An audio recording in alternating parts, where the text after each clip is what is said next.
No, I don't think we should worry about Dr. Corwin's testimony. I mean, he told the court point blank that he wasn't even sure your mother understood the question. Draper, that doesn't matter. The jury still heard him say that when I asked Margot to tell me that you were innocent, she said no.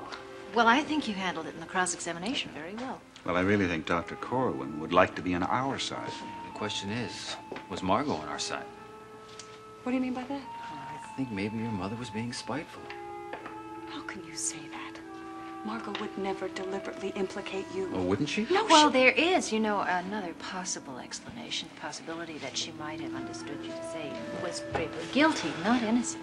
That's just what Dr. Corwin admitted, that in her weakened condition, it's quite likely that she didn't hear the question or wasn't able to give a coherent answer. God, I certainly hope the jury takes that into consideration. Mike, do you know how many more witnesses the prosecution plans to call? As far as I know, only 2. But they could call others. But it's not the quantity that counts, it's the quality, and that's where we have them beat. Well, how many are you going to call, Mike? In all probability, just 1. I couldn't hope for a better witness. Honey, the jury's filing. Maybe you better sit down.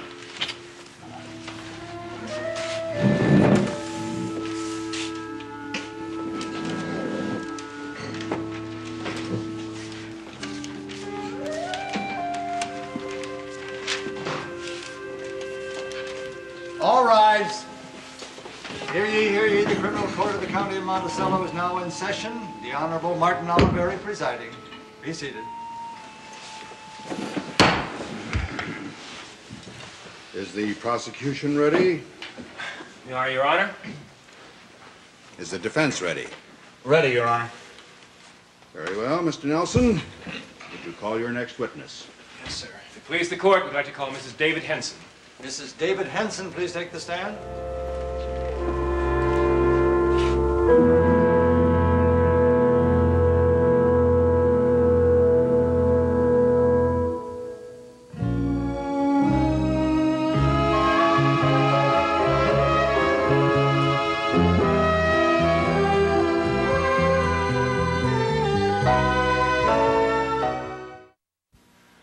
How long were you and David Henson man and wife?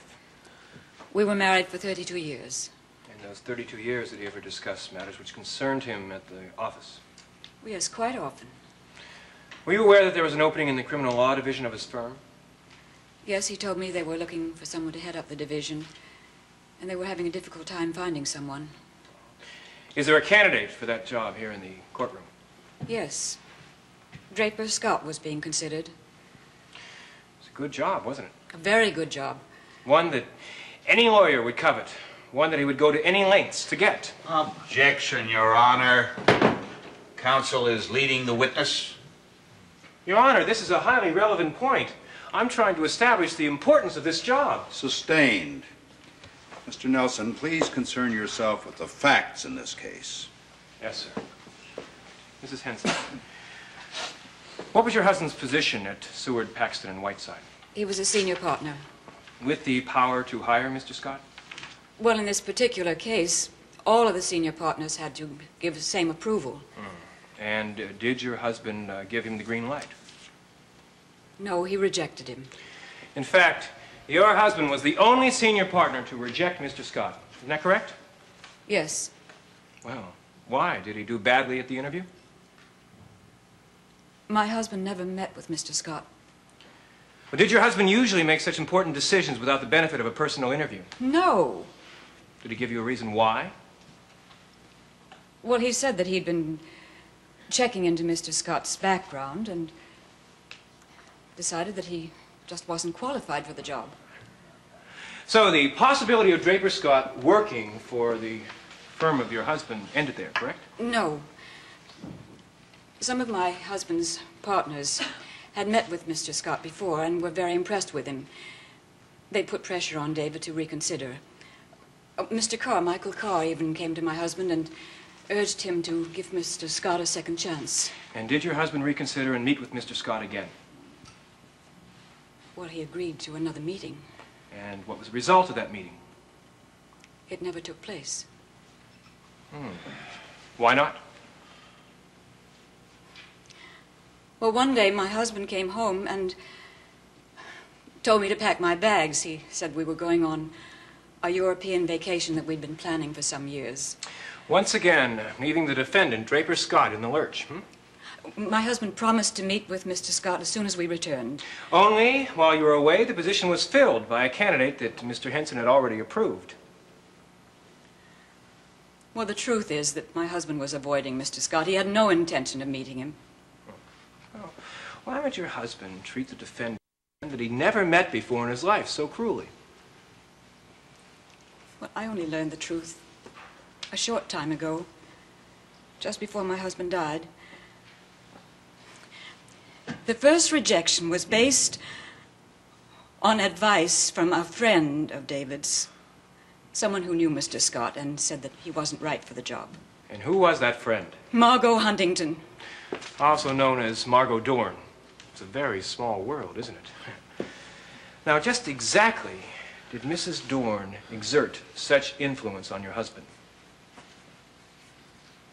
Well, several years ago, my husband was her legal advisor. And they were friends. Oh, I know this is hard on you. What else did you do? When the second meeting was rescheduled, Margot Huntington got wind of it, and she telephoned my husband and told him that on no account was he to keep that appointment. Why? Apparently, she was determined to keep her daughter, April Scott, here in Monticello. She was willing to go to any ends. And did your husband agree not to keep that appointment? Yes, reluctantly. Because that woman blackmailed him. Blackmail? It's a very strong word, especially in a court. It's the only word. Just how did she blackmail him? She threatened to tell me about their relationship several years ago. But there was no need for him to give in to that blackmail because I knew about the affair. I'd forgiven it in my heart years ago. However, your husband didn't know that. And in order to spare you any pain, he agreed to do as Mrs. Dorn suggested, correct? Yes. But Draper Scott never knew the real reason why he didn't get that job. Until you decided he should know the truth. Yes, I wrote to him. And I told him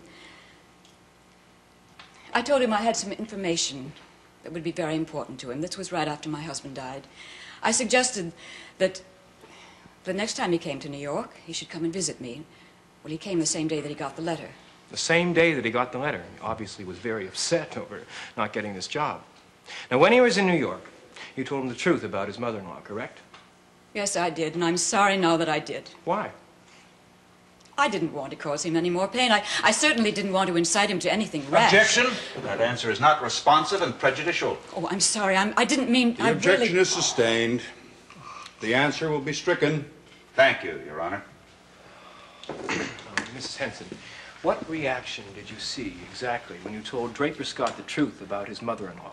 Well, he was upset, of course. Upset is a rather vague word. Wouldn't angry be more accurate? Well, yes, I suppose so, but it's perfectly In fact, natural. wouldn't you say that he went into a rage? Objection. The witness is being led. Sustained. All right, Your Honor, we'll approach this a different way. Now, Mrs. Henson, what were the exact words that Draper Scott said to you before he left? I don't remember Mrs. exactly. Henson, you gave us a deposition. Now, in that deposition, you stated precisely the words that he said. Now, if you like, I could read that deposition to the court. No, I can remember.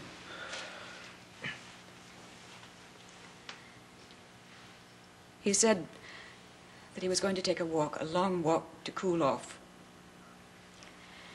He said that he had another meeting to attend, and he couldn't go to it feeling the way he did. Feeling how? He said he felt like smashing things. He felt like smashing things, Thank you very much, Mrs. Henson. No further questions. Mr. Carr, you wish to cross-examine? I do, Your Honor. Mrs. Henson, how many times have you met Draper Scott? Just once. Just once. That first meeting in your apartment. Yes. So you really don't know Mr. Scott, do you? You don't know what he's like, how he reacts when he's happy or angry, or much about him, do you? No, of course not. And during this one and only time you met him, did he say anything specific about what he was going to do based on the information you had given him? No. This natural anger he felt, did you interpret it as murderous rage? Oh, no, I certainly didn't. I certainly didn't look like the sort of person... Your Honor, we object. That's all right, Your Honor. I have no more questions. Thank you, Mrs. Mason.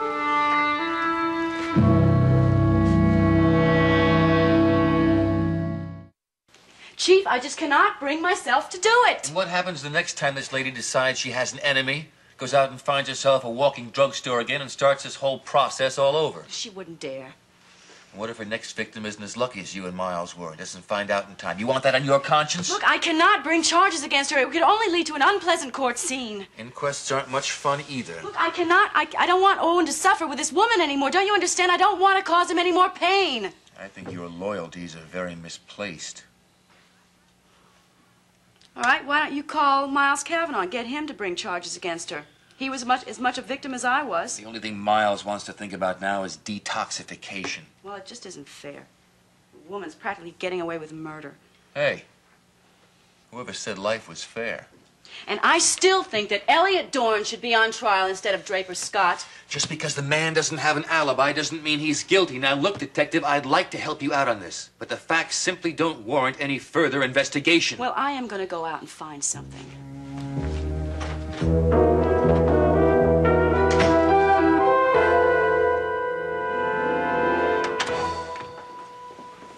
Miles and I go back a lot of years. I would like to help. Well, when I called you, I intended to ask you to help me to convince him to go into some sort of therapy, but I don't think that's going to be necessary now. What makes you so sure that the crisis has passed? Because his behavior was caused by drugs. It's an incredible story. But someone put some amphetamines into his water cooler, and he didn't know about it. Oh, dear Lord. The past month, Miles has been on drugs. Well, that would explain it. He thought that he was inheriting his mother's schizophrenia. When Miles came to see me a couple of weeks ago, he was acting strangely. He was hyperactive. His speech was rapid. I couldn't help but wonder if he wasn't under the influence of some kind of stimulant. Well, did you tell him what you were thinking? I never got the chance. No sooner did he get here than he told me he really didn't have a problem. And he left. Yes, he told me about that visit. This must be very difficult for you. It's been a nightmare. He had flashes of blind jealousy. He threatened me with violence. He accused me of being unfaithful to him, and he said that I would have to pay. The reason he moved out of the house was he was afraid that he would go into a rage and hurt me. Well, thank goodness he had the presence of mind to take that precaution. Yeah. But now, he knows what the problem is. I'm still worried about him. Miles is just being cautious. It takes time to rid one's system of amphetamines. There could be a lingering effect of the drug. He might even experience withdrawal symptoms. He doesn't want to put you through that. Well, don't you think he'd be better off in a hospital? Now that Miles is aware of what he faces, I think you should trust his judgment. Oh, I wish I could trust his judgment. but- Trust him. Just don't expect an overnight cure, that's all. No, I suppose I shouldn't. There's one more thing, Nicole. There's something regarding Miles' actions I think you should be aware of.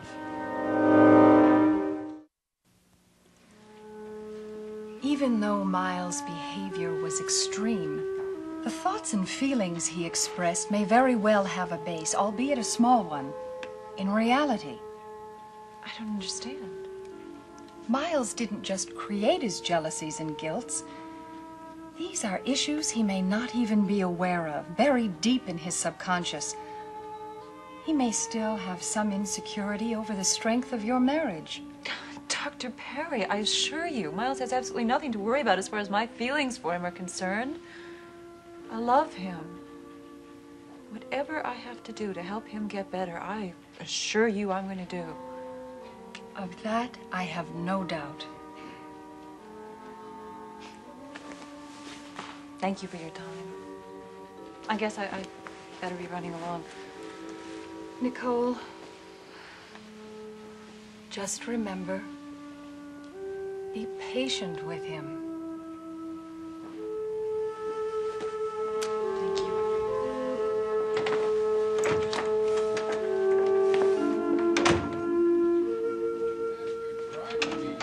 Would you just give it a Lincoln, rest? this is slanderous. This is libel. Look, I could sue. This one I'll sue for slander, and this one I'll sue for libel.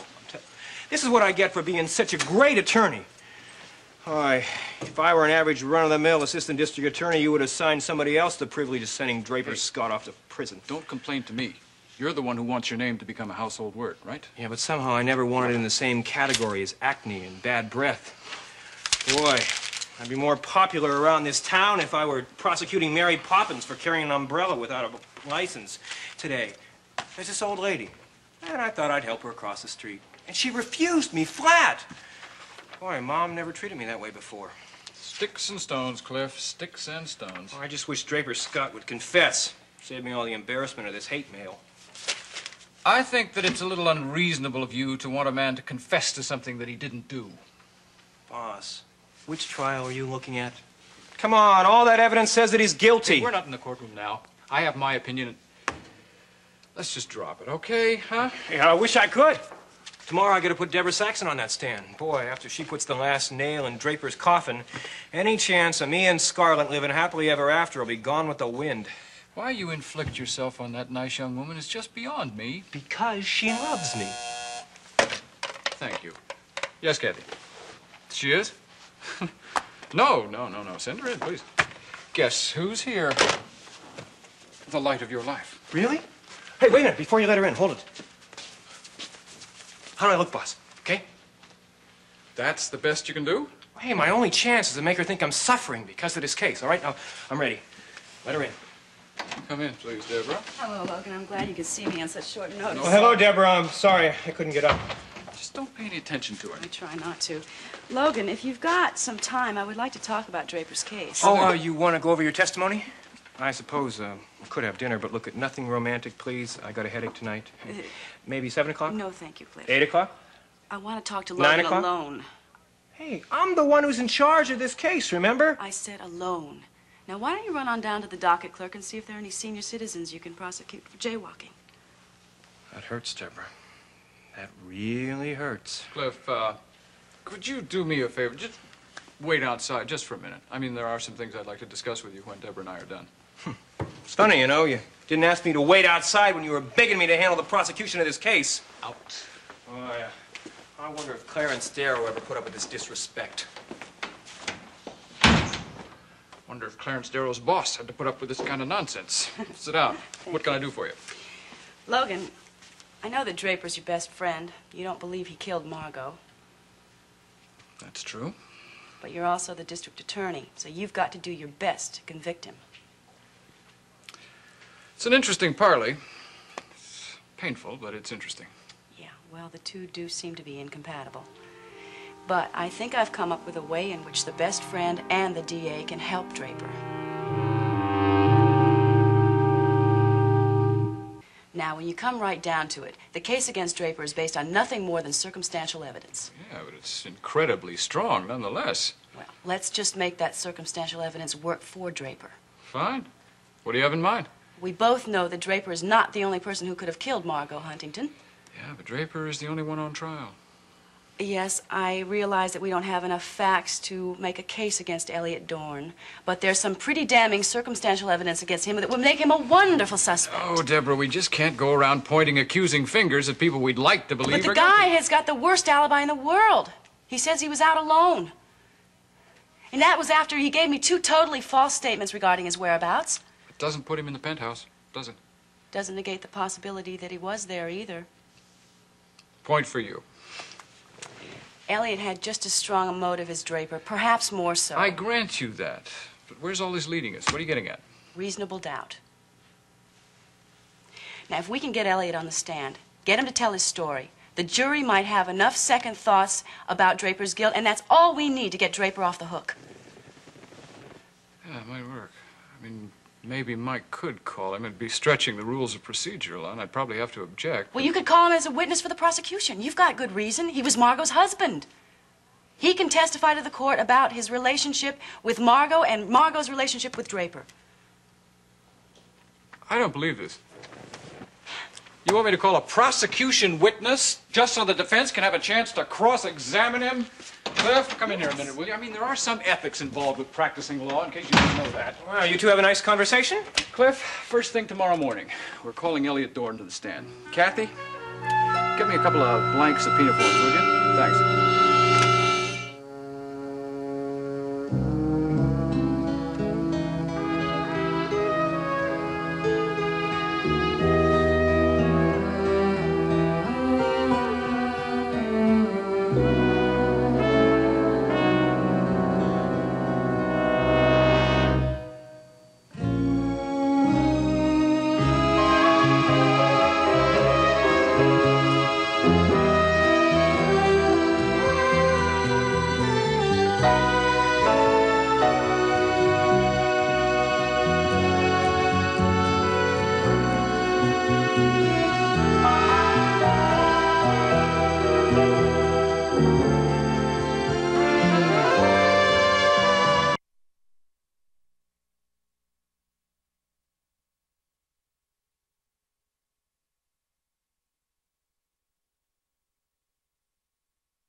Draper, are you sure I look all right? I mean, I don't look too young. No, you look fine. Yeah. Well, I guess it's silly to even wonder about care about what I look on a court. Hey, baby, come on. No, you look terrific. Oh, come on. It's not a question of looking terrific. I want to look right. I mean, all those people are staring at me. The whole jury keeps staring at me. You know why they're staring at you? Because you are probably the best-looking woman they have ever seen in their lives. Oh, come on, you know what I mean. I want to make the right impression.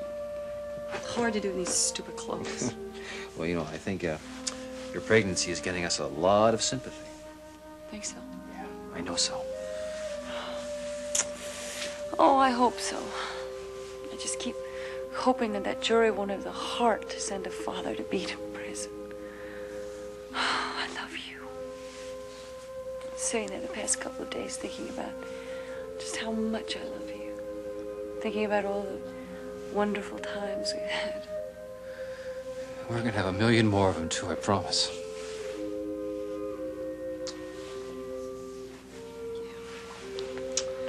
You know, I wonder if there's some law of compensation. You know, you have so many good days, then you gotta pay for them all with all the bad days. You know, honey, I don't think that life is that neatly arranged. No, it isn't. Is that car? Look at that. Look at that. It's a big limo. I certainly hope it isn't more bad news.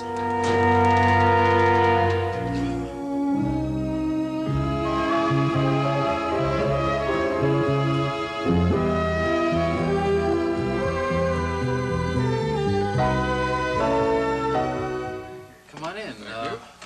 What are you doing? I mean, what are you doing driving that big limo? Oh, you like that? That's the Underworld Special. It's bulletproof. These days, been getting a lot of threats since I took on this case. Nobody seems to want me to win. Least of all me, thank you. It's Geraldine's car. I borrowed it. Yeah, well, sit down. Your car in the shop? No, I just didn't. Well, I didn't think it'd be a good idea to be recognized driving over to see the defendant, and Geraldine offered me the use of her buggy. Yeah, you took a big chance coming over here, Logan.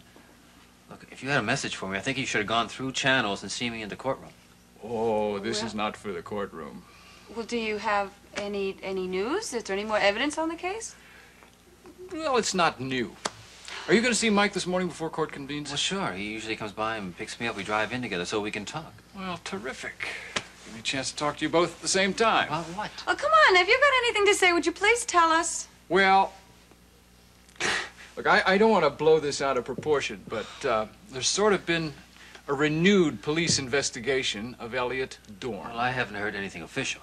Semi-official. Deborah Saxon's the one who's pushing it. She's also pushing the prosecuting attorneys, I might add. That's probably I'll get yeah. Oh, good. I was talking to Deborah the other day. We were talking about Look who's here, Mike. Logan, what are you doing here? Well, came by to talk a little business, and now that you're here, I won't have to repeat myself. He has some mysterious report to give us on Elliot Dorn. Have you broken his alibi? Well, which alibi is that? I mean, he's already done an about-face on 2 different alibis. The first story he gave us was that he went to the movies all by himself, that old song. It didn't work very well.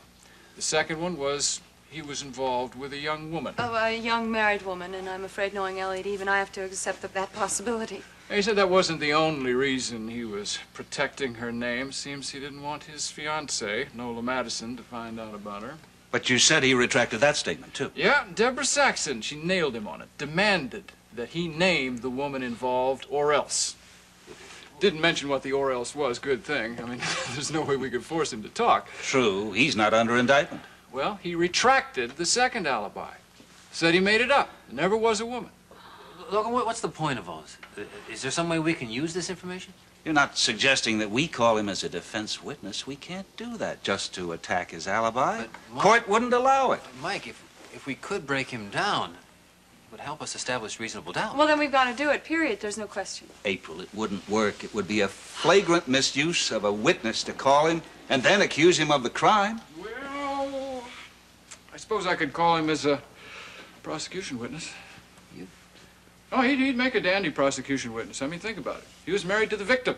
He could testify as to your relationship with her, all of the problems, and so forth. All right, Logan. He would be a logical witness for the prosecution. Oh, well, how would that help? Because then in effect, he could become a witness for us when I cross-examine him. And then we could force him to tell us what he did that night. Logan, that is a terrific idea. Yes, it is, isn't it? I wish I could say it was mine, but it's not. It was Deborah's. Logan, that's friendship above and beyond. No. It's just my job, right? I mean, I'm supposed to get at the truth, not just get convictions. Thanks.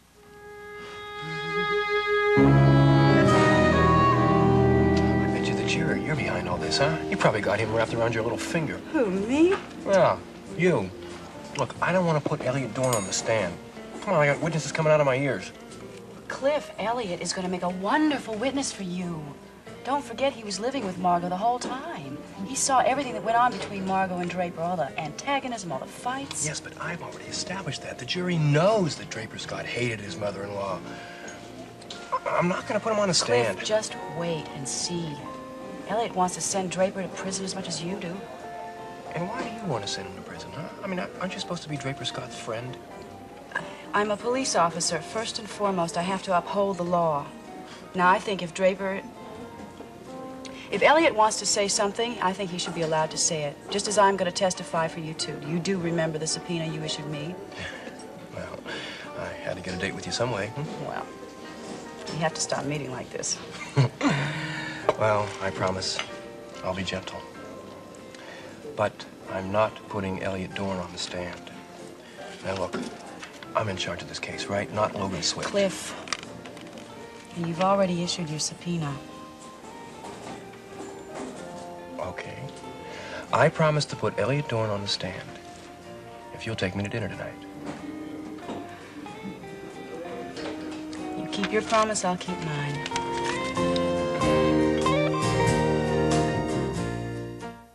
That's what I said, Nancy. You just keep your eyes and ears open today. You may get a very special story. Why, what do you mean? What's happening? Well, the prosecution's going to call a surprise witness. Who? Margot's husband. Ah, an interesting tactic. Since there's no love lost between him and Draper, he's bound to say something damaging. Well, that's what they have in mind. But not all the damage may be done to Draper. Look, why don't you go back to your seat now? The jury's starting to file. Okay. Good luck. Have a good day. Look, Draper, there's that man again. What man? That policeman who testified the first day of the trial. Hi, it's Sam Dwyer. Well, why does he keep coming back here? He's not going to testify again. He probably feels he's part of the case.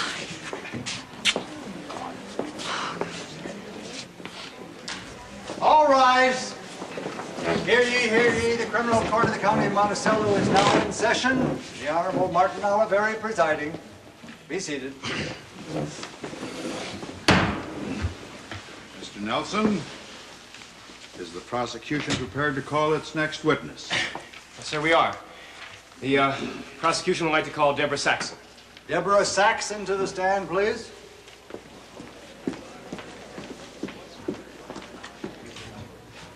Place your left hand on the Bible and raise your right hand. You solemnly swear to tell the truth, the whole truth, and nothing but the truth, so help you God? I do. State your name. Deborah Saxon. Be seated.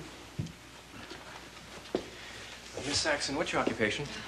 I am a police officer, detective first class. And are you the investigating officer in this case? I was one of the detectives assigned to the case, along with several others. We usually work in teams in cases involving homicide. Were you on the scene of the crime? Yes, I was, several times. Although I wasn't there the night it occurred. I began my investigation along with my partner, Detective Calvin Stoner, the following morning. And what were your conclusions?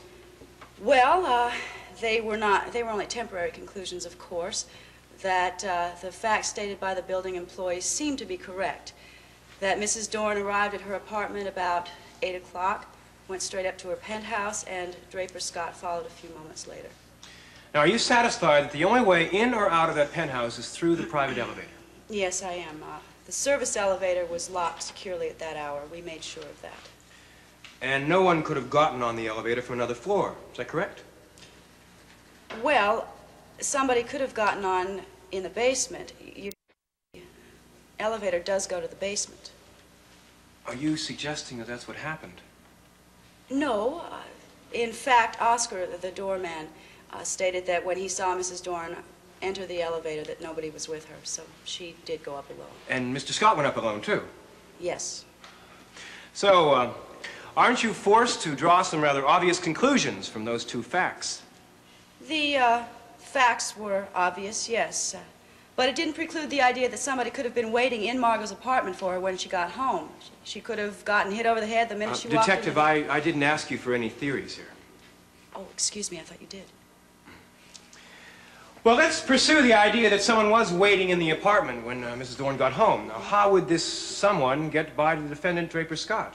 Well, he was in a state of shock. Seeing his mother-in-law like that? Now, are you saying, then, that this so-called murderer would be able to get by Mr. Scott without him seeing him? Well, it isn't impossible. And supposing the murderer did get by him onto the elevator, he could have escaped through the basement. However, the murderer did not get by Mr. Scott by his own testimony. Oh, well, I see, I haven't heard all the testimony. But you did take a statement from him, didn't you? And in that statement, he swore that there was no one in the apartment when he arrived there, that no one got by him and got into the elevator, and that the apartment was 100% empty when he arrived. I think that was very honest of him, don't you? I mean, if he was the killer, I think maybe he would have suggested that somebody was in the apartment and got past him into the elevator. Detective, please just answer the questions that I direct to you. Scarlett, you're making me look bad. The truth is that the police report showed that Draper Scott and Margot Huntington Dorn arrived in the apartment less than a minute separate from each other. They were in that apartment alone. And that Draper Scott went to that apartment only because he was angry with his mother-in-law. And that within 5 minutes he was on the telephone calling the police. Honor, We object to this premature summation. Sustained. Mr. Nelson, please don't forget that you have a witness on the stand. Yes, Your Honor. How could I forget? I just thought it would be valuable to recreate the crime according to the police report. Very well, then let's get to the point. Thank you, Your Honor. Bailiff, this is a schematic drawing of the apartment where Margot Dorn lives. This is the drawing that the police used in their investigation, isn't it? Yes, it was. It wasn't very helpful, though. Well, it's very helpful to me. Now, ladies and gentlemen of the jury, if you notice, here's the lobby. Over here is the penthouse side of the building where Margot Dorn's apartment is. Now, the gray are the passenger elevators. The red is the private penthouse elevator going only to the penthouse, and the green are the service elevators going to the penthouse on this side. Now, if you'll notice that when the service elevator is locked, the only entrance to the penthouse is through the fire stairs. Now, the fire stairs were locked from the inside, weren't they? Yes, they were. What about the terrace? Is there any access from the roof to the terrace? No, there wasn't. So then, the murderer could not go from the terrace to the roof with some form of miraculous escape, hmm? We ruled that out as a possibility. Good. Then the only other choice, I would think, provided, of course, that the murderer could not fly, was that Mr. Scott did not see the murderer go past him. Or we could accept this scenario, which is the police report itself. On the night of January 25th, Margot Dorn returned to her building. She spoke to Oscar Miller, the doorman, and told him that she was expecting her son-in-law, Draper Scott, a man that Oscar knew by sight. She said that he was to be sent straight upstairs without being announced. Now, the doorman had just come on duty and was working alone that night. Meanwhile, Draper Scott was parked outside at 123 Rivershore Drive, 30 or 40 feet from the entrance of the building. Only a few moments later, Draper Scott himself entered the building lobby, having seen his mother-in-law come in. He was full of anger. He was ready to do battle. The doorman gave him his mother's message, and impatiently he rang for the elevator to come down again. The doorman was shocked at Mr. Scott's demeanor, and he stated during the interrogation that he looked as though he had the wrath of God. In the penthouse apartment, Margot Dorn was just removing her coat. And Mr. Scott... Oh, my, aren't we prompt? I was here 10 minutes ago. I was waiting in the car until you got home. Don't. Would you like a little drink? No, I want an explanation. About what? You know what. I told you about it on the phone. New York. My talk with Mrs. Henson. Oh, darling Mrs. Henson. And how is the old girl? Does she still look like a department store mannequin? I suppose the paint must have chipped a little bit by now. Henson made a deathbed confession to his wife. Oh, did he? How disappointing. I expected something a little less mundane from dear old David. As for myself, I hope to be on my deathbed drinking a dry martini and toasting the devil. And I wish you were in hell right now. Nasty words, darling. Knew it wasn't going to be a fun evening, but I didn't think you were going to get violent. Did you cost me the job? Did you tell Hinson not to hire me? Why not? I thought it was best for all concerned.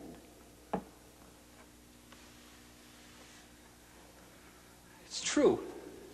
Oh, for heaven's sake, Draper, of course.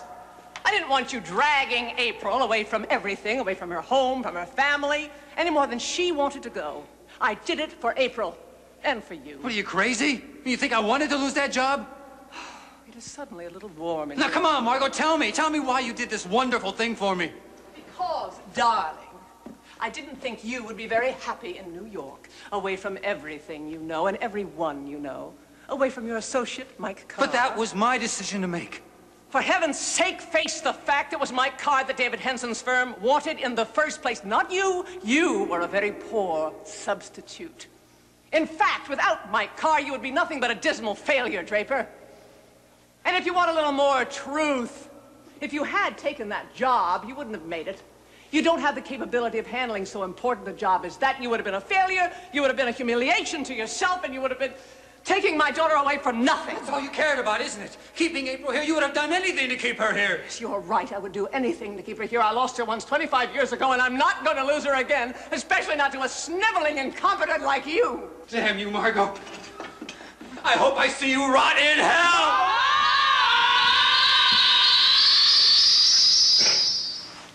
No, that didn't happen! Mrs. Scott, I'm sure you know that such behavior cannot be tolerated in this court. I'm sorry, Your Honor. I'm very sorry. Mr. Nelson, do you have any further questions for this witness? No, Your Honor, I don't. Very well. Mr. Carr, do you wish to cross-examine? No questions, Your Honor. Witness may step down.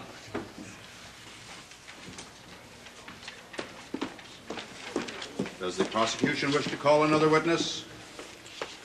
Yes, we'd like to call Elliot Dorn to the stand, please. Elliot Dorn to the stand.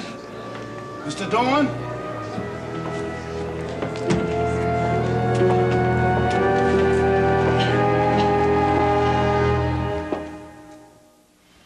No, I don't blame my wife for the failure of our marriage.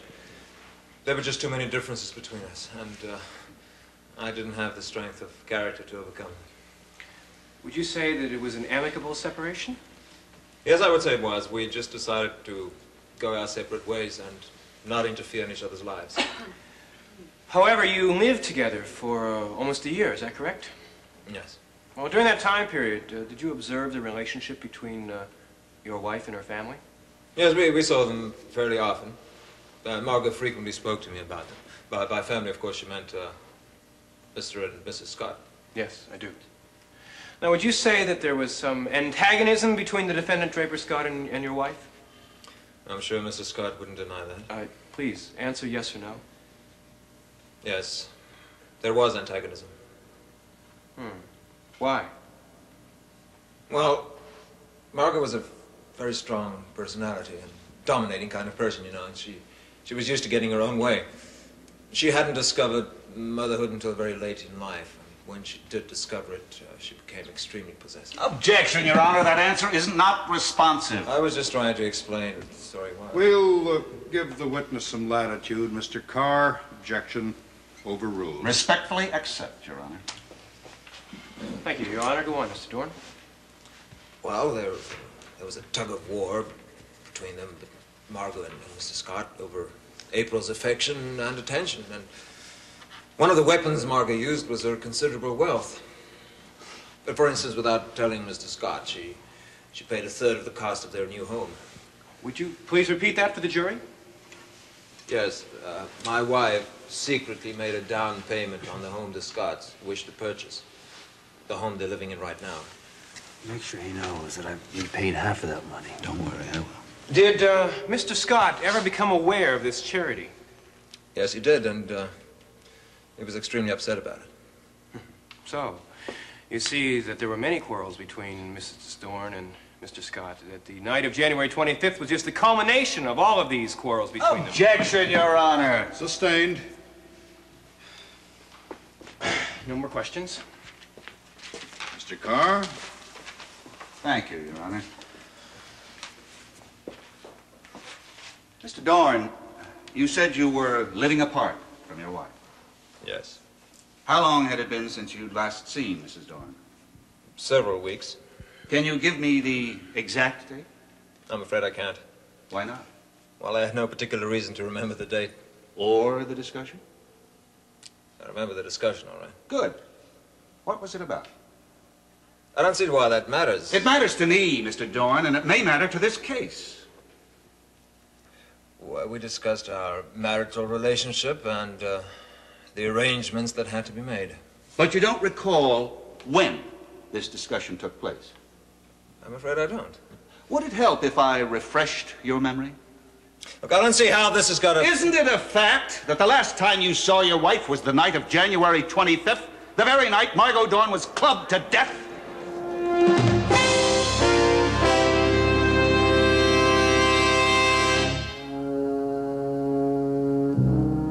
Seems as though a harmony is hard to find, always on our mind, and frustrated days pass without sight, the edge of night, half dark, half light.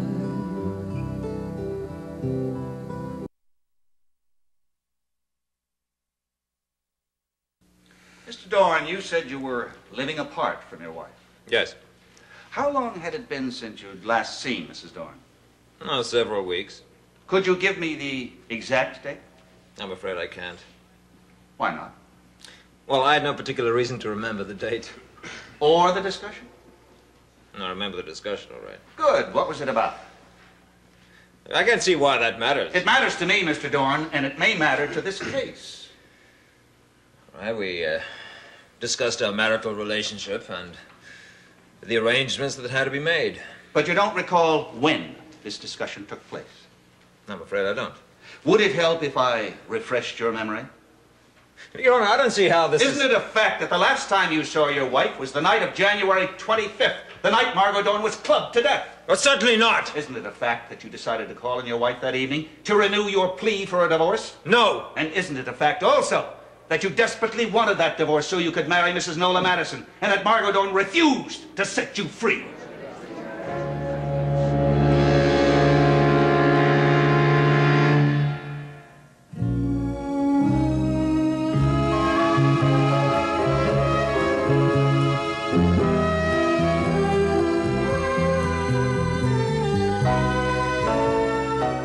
Didn't you demand a divorce from your wife? And didn't she refuse to give you one? And weren't you quite angry because of it? Objection, Your Honor. This line of questioning is totally irrelevant. On the contrary, Your Honor, I can't imagine a more relevant question than one concerning the company Margot Dorn was keeping on the night she was fatally assaulted. I can agree with that, Mr. Carr, but the line you're pursuing is more fitting for a police inquiry than a court of law. Very well, Your Honor. May I have the court's permission to read the police interrogation of this witness? I promise you, it does shed light on this matter. If the prosecution has no objection. Well, no, Your Honor, we have no objection. Very well, Mr. Carr, proceed. Thank you, Your Honor. Would the Assistant District Attorney verify that this is indeed a copy of the police report? Thank you, Mr. Nelson. Mr. Dorn, is it true that you told the police, quote, on the night of January 25th, I was living apart from my wife, residing in a house on Walnut Ridge Road, a house owned by Mr. and Mrs. Owen Madison? I was a guest in the Madison home, yes. But Mr. Madison was living at the Monticello Arms at the time. The only member of the family in that house was Mrs. Nola Madison. That's correct, but I really don't see the point. The point, Mr. Dorn, is that you were no ordinary guest in that house. You were engaged to marry Mrs. Madison. That's absurd. We were both married. But Mrs. Madison was in the process of becoming divorced. And there was an agreement between you two to marry when both divorces were final. Isn't that correct? Mr. Dorn, would you like me to read the police testimony covering this ground? Yes, that's true. But there was no divorce action pending on your side, was there? Not as yet. So you decided to precipitate that action. You spoke to your wife and asked her to start that action because you knew you couldn't obtain a divorce without her consent. We had some discussions of divorce. Now, why wouldn't we? Divorce was the only thing to do. The marriage was over. She was as anxious to get rid of me as I was of her. Was she really anxious? Didn't she tell her friends that she flatly rejected the idea of a divorce because she knew you wanted it? The friend you're referring to is no doubt Mrs. Draper Scott. Are you saying that isn't true? Mrs. Draper Scott is trying to cast suspicion on me to save her husband. That's what I'm saying. Your Honor, the prosecution objects once more. Mr. Carr is making the witness here look like the defendant. This Your is just Honor, another if anything, attempt the on the defense basis should object to that last reply. Gentlemen, I'll object to both your statements. Now, Mr. Carr, I'll permit you to continue if you adhere to your original intention, quoting the police report. Very well, Your Honor. I'd be most happy to. Mr. Dorn, is it true that you told the police that, quote, on the night of January 25th, I went to the movies all by myself? Yes, it's true. And after the movie, the name of which regrettably slipped your mind, quote, I went to the nearest bar and had a drink. Yes. But the fact is, there was only one bar open within a 5-block radius of that movie house. And not a single witness, including the owner bartender, could recall your being there. The fact is, the police report labeled your alibi false and contrived. Look, I wasn't at Margot's place that night. Draper Scott was. Then why did you go to all the trouble to invent a false alibi? I didn't say it was. But you did! Shortly after this statement, you spoke to Detectives Stoner and Saxon and told them that indeed the alibi was false. That the fact was that you had been in the company of an unidentified young woman that night. I did say something of the kind, but that wasn't it. I mean, the statement I made originally to the police just didn't have a true ring to it. Didn't have a true ring to it. So you contrived a second alibi. It wasn't contrived. It was the truth. Which truth, Mr. Dorn? The movie you couldn't remember, the bar that couldn't remember you, or the young woman without a name? Your Honor, we object again. This is immaterial, irrelevant. He's just badgering this witness. To be candid with you, Mr. Nelson, my instincts tell me to sustain your objection, but my curiosity prevents it. The witness will answer.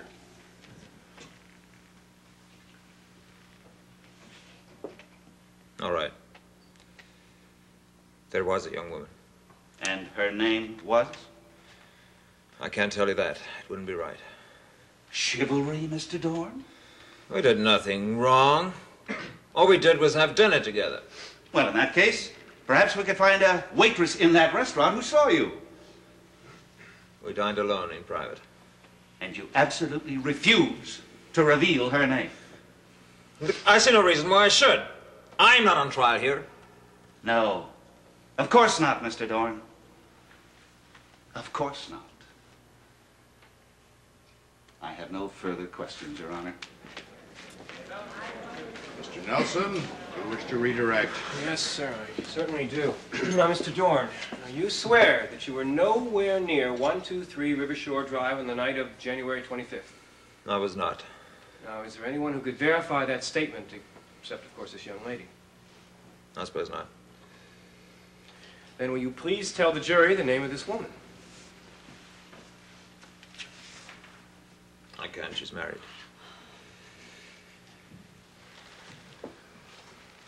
Thank you, Your Honor. I have no further questions. Witness may step down.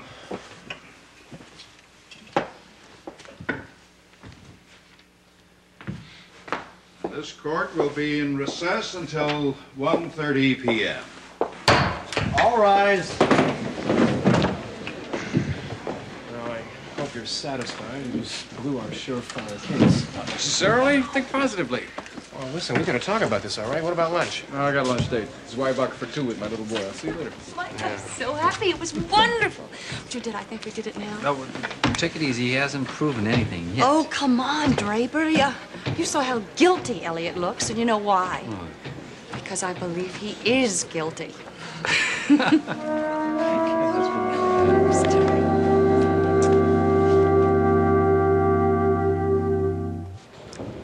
Look, I don't think you realize how serious the situation is. At first I thought they were trying for some kind of distraction, but now... Will you please listen to me? I'm trying to tell you how important it is. No, I don't mean later. I mean today, right now. I have to go now. I hope we can reach an agreement on this. I can assure you it's a matter of extreme importance. I thought we had a lunch date, remember? Yeah, I'll be right with you, darling. I'm just calling my broker. Oh, I didn't know you were interested in stocks and bonds. Or is it stocks and blondes? Yes. Yes, I understand. All right. Let's go. We have to be back at 1:30. Why do we have to be back at all? I thought your testimony was concluded. Prosecuting attorney wants me back. He thinks it might be important. To whom? Listen, Ella, whatever I may have thought of Margot, she was my wife. I want to see justice done. Oh, yes, of course. Good old justice. That's what I like about you, Elliot. You're such a strong supporter of the good old-fashioned virtues. You're upset with me, Nella. Upset is one of the mildest words in the English language. Or you're angry with me. And disappointed about what I had to say in there. Oh, go ahead. Do another about-face now, Elliot. Tell me that was a lie, too, and that you really did go to that movie and that bar. Look, Nola, I'm not going to lie to you. I've never lied to you, whatever you may believe now. The only lie I've told was to the police, and that was only to protect someone. Your nameless lady friend. Nola, we did nothing wrong. She's just an old friend. She was... Remember I told you about the children of the earth? And all those unhappy young women who sort of made me their shepherd? Oh, so that's who she was, Elliot. One of your flock. Well, do you want to know something? You were the sheep in that courtroom, my darling, and you were being led right to the slaughter. No, but that's ridiculous. I was nowhere near the scene of the murder. Yes, but you can't prove it, can you? Or rather, you won't prove it, which amounts to the same thing. Poor, but you look so bewildered. I don't think you realize what really happened in that courtroom. You thought you were a witness for the prosecution. Yeah, but I was. You were a straw man, darling. Set up by Draper Scott's good friend, Logan Swift, so that Mike Carr could knock you down. Don't you see? They're trying to prove reasonable doubt. Aren't you clever enough to see that? Of course I know what they were trying to do, but they're not going to get away with it. Oh, it seems to me they have gotten away with it, darling. They've made you look as guilty or more guilty than Draper Scott. And that means he may be declared innocent. And then what do you suppose the police will do? Do you think they'll forget that it's an open case? Oh, no, my darling. They'll go after the next likely suspect. Do you understand?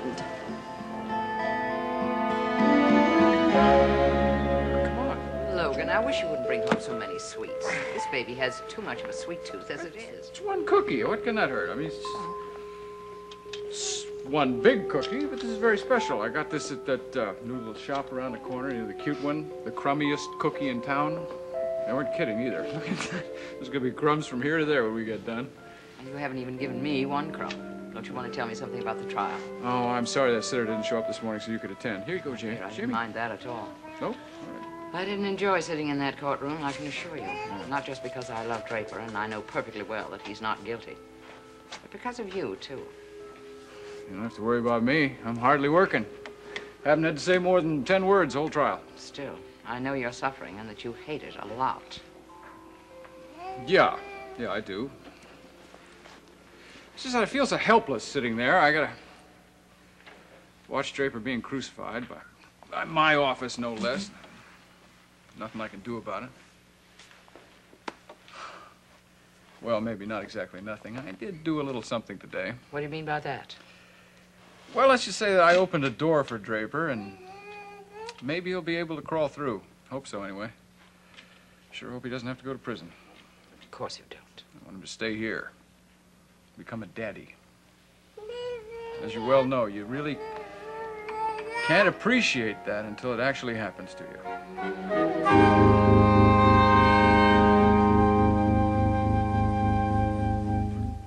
I do wish you wouldn't eat so fast.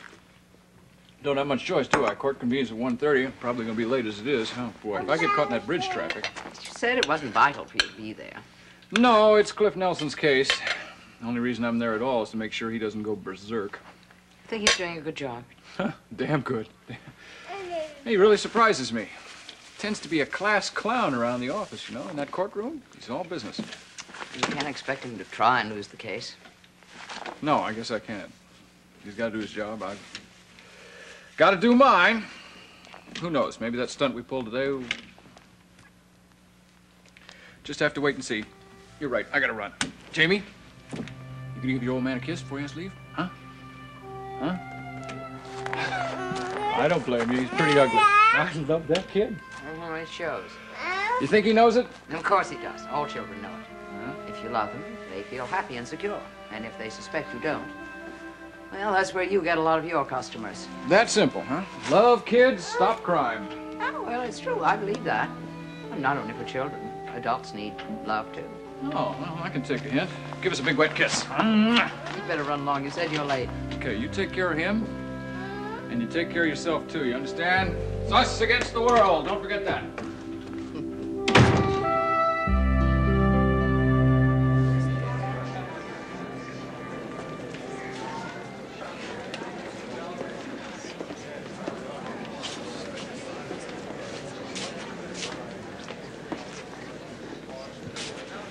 Mike, what's going on over there? I'm surprised you'd even show his face in the court this afternoon. Yeah, he can't be happy about what happened this morning. I thought for sure he'd just run off and hide. Obviously not. Yo, we better sit down. He's still here again. Who? That policeman, that Sergeant Dwyer. Oh. He hasn't missed a session. No, he hasn't, but I don't understand why it upsets you so much. I mean, are you sure that you haven't seen him before? No, the first time I saw him was definitely the first day of the trial when he gave that testimony. And I can't be more specific. I don't know what it is, but there's just something about seeing him that gives me a chill all over my body, and I really don't know what it is. All rise.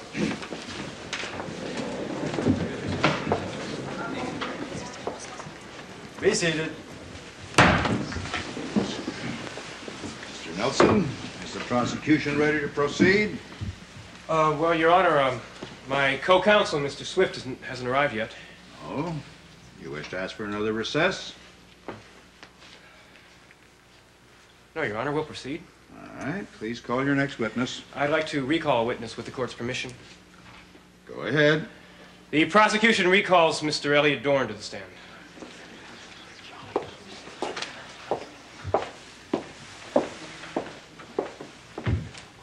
Mr. Dorn, I assume that you realize that you're still under oath. Yes, Your Honor. No. Mr. Dorn, the defense made quite a thing about your inability to establish a so-called alibi for the night of January 25th. They certainly did. The truth is that the police themselves knew that you changed your story twice, and yet, for some strange reason, they didn't arrest you. They arrested Draper Scott for this crime. Objection, Your Honor. The statement is gratuitous. Counselor, what's the direction of all this? Your Honor, we feel that this witness has been seriously maligned in this morning's proceedings, and undue suspicion has been cast... Your Honor, the suspicion results only from the unwillingness of the witness to testify. Well, we feel that the witness should have the right to defend his reputation, and Mr. Dorn has expressed a desire to do so. Well, since, as has been stated, Mr. Dorn is not on trial. Well, we will be brief, sir. Very well, proceed. Thank you. Now, Mr. Dorn, did you hate your wife? Absolutely not. Did you feel any great animosity towards her? No, just sadness that the marriage was over. Did you ever at any time wish her harm? Definitely not. However, you did want a divorce from her. Well, I felt divorce was the only practical thing in the situation. We were living apart. We had no intention of coming back together again. I was trying to make a new life for myself. And I was hoping she would too. Now, she refused you this request. There was hesitation. But I think she experienced, well, quite understandably, a form of jealousy. Margot is a human, and she didn't appreciate the fact that I had found someone else to love. Well, that's why.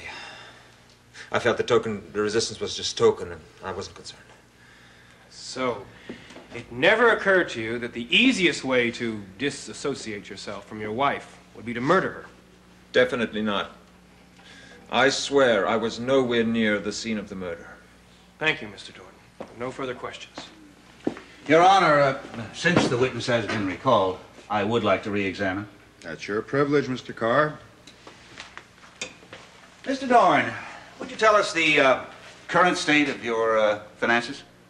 I believe it's none of your business. Isn't it a fact that at the moment you have no income, no savings, no means of support, and you are totally and completely dependent on the charity of Mrs. Nola Madison? And isn't it also a fact that your wife left you not one penny in her will, as you knew would happen? And that you would have no claim on Mrs. Madison's fortune unless you were legally married to her. Objection, Your Honor! This has nothing to do with this murder trial. Sustained. I think this has gone far enough, Mr. Carr. Yes, Your Honor. I think it has.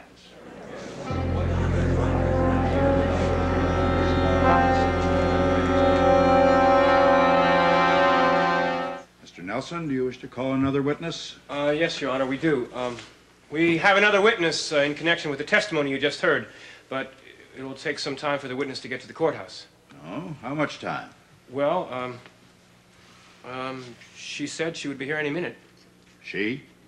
Yes, Mr. Dorn has made an arrangement for the young woman in question, the woman who will verify his whereabouts on the night of January 25th, to come here and testify under oath. Your Honor, we object both to this delay and to the witness. As the prosecution has stated, Mr. Dorn is not on trial here. Well, we respectfully submit, sir, that is exactly what Mr. Carr is implying here, that Mr. Dorn is the defendant. And we feel that he has a right to call a witness on his behalf. We'll allow a 10-minute recess for your witness to appear. Now, if the bailiff will please step to the bench.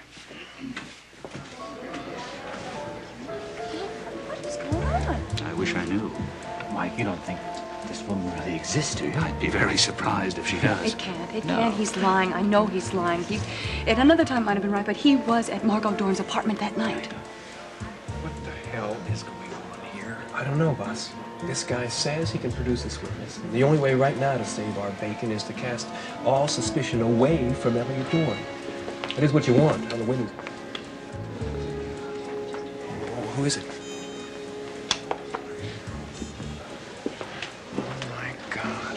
What's up? Oh, the witness just arrived.